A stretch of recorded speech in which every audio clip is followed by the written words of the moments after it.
Cinema ജനുവരി 23 release ആണ്. അപ്പൊ നമ്മുടെ ഓഡിയൻസിനോട് എന്താ പറയണത്, എന്ത് മെസ്സേജ് ആണ് കൊടുക്കാനുള്ളത്? തീർച്ചയായിട്ടും മെപ്സ്റ്റിക് മീഡിയയുടെ എല്ലാ പ്രേക്ഷകരും ഞാൻ ഈ പറഞ്ഞ കാര്യങ്ങൾ സത്യമാണ്. ഞാൻ എപ്പോഴും പറയുന്ന കാര്യങ്ങൾ സത്യമാണ്. ഞാൻ പഠിച്ചിട്ടും മനസ്സിലാക്കിയിട്ടും പറയുന്ന കാര്യങ്ങളാണ്. എന്നെ വിശ്വാസമുള്ള, എന്നെ ഇഷ്ടപ്പെടുന്ന എൻ്റെ സഹോദരങ്ങൾക്ക് ഞാൻ എപ്പോൾ എവിടെ പ്രസംഗിച്ചാലും എവിടെ സന്ദേശം കൊടുത്താലും മെപ്സ്റ്റിക് മീഡിയയിലൂടെയും ഞാൻ പറയുന്നു, നിങ്ങൾ കിരാത എന്ന് പറയുന്ന സിനിമ വരുന്നുണ്ട്. വലിയ ബാഹുബലി സിനിമയൊന്നും അല്ല, കുറച്ച് കുറവുകളും കാര്യങ്ങളൊക്കെ ആണ്. പക്ഷെ ഒരുപാട് ന്യൂ കമേഴ്സിൽ ഡയറക്ടർ ന്യൂ കമറാണ്, പുതുമുഖമാണ്.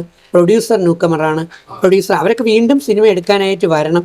അതുപോലെ ആർട്ടിസ്റ്റുകൾ ഒരുപാട് പേര് യൂത്തിൻ്റെതാണ്, ന്യൂ കമേഴ്സാണ്. അങ്ങനെ പുതുതലമുറയെ ചേർത്ത് വെച്ചുകൊണ്ട് എടുത്തിരിക്കുന്ന ഈ സിനിമ തീർച്ചയായിട്ടും നിങ്ങൾ കാണുക, പ്രോത്സാഹിപ്പിക്കുക, അതിനുള്ള മെസ്സേജുകൾ എടുക്കാനായിട്ട് ശ്രമിക്കുക. അത് നിങ്ങൾക്ക് ഗുണം തന്നെ ചെയ്യും. അപ്പൊ ഈ പറഞ്ഞ പോലെ തന്നെ സിനിമ ഹിറ്റ് ആവട്ടെ എന്ന് ആശംസിക്കുന്നു.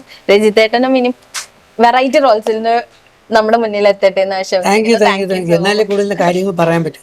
കാരണം ഒരുപാട് അറിഞ്ഞ കാര്യങ്ങൾ ഇരിപ്പുണ്ട്, അത് നിങ്ങളോട് ഷെയർ. ഇപ്പൊ ഞാൻ ഇന്ന് വരെ ഒരു ഇന്റർവ്യൂവിലും കൊടുക്കാത്ത ചോദ്യങ്ങളും ഉത്തരങ്ങളുമാണ് നമുക്ക് കിട്ടിയത്. അപ്പൊ ഇതേപോലെ ഇനിയും ഇന്റർവ്യൂസ് എടുത്തിട്ട് ഞാൻ പലപ്പോഴും പറയും, എന്നെ മാക്സിമം ഉപയോഗിക്കാൻ ശ്രമിക്കും. ഇപ്പൊ ഞാൻ അമേരിക്കയിലോ യൂറോപ്പിലോ മറ്റു രാജ്യം ജപ്പാനിലൊക്കെ ആണെങ്കിൽ അവർ നമ്മളുടെ കഴിവ് അറിവൊക്കെ യൂസ് ചെയ്ത് ജനങ്ങൾക്ക് കൊണ്ടു കൊടുക്കും. ഇവിടെ അതല്ല. ഇവിടെ നമ്മൾ സത്യവും നല്ലതും പറയുകയാണെങ്കിൽ അപ്പം നമ്മളെ കീറി മുറിക്കാനും തകർക്കാനുമായിട്ട് വരും. എന്തായാലും മെപ്സ്റ്റിക് മീഡിയ ഒരു നല്ല വാല്യൂ ഉള്ള, നല്ല ക്വാളിറ്റിയുള്ള, ജെന്യുവൻ ആയിട്ടുള്ളൊരു മീഡിയയാണ്. അതുവഴി നല്ലതേ പ്രചരിക്കൂ എന്ന് എനിക്ക് വിശ്വാസമുള്ളതുകൊണ്ടാണ് മെപ്സ്റ്റിക് മീഡിയ ഞാൻ ചേർത്ത് പിടിച്ചിരിക്കുന്നത്. Thank you so much. Thank you. All the best. Happy new year. Happy new year.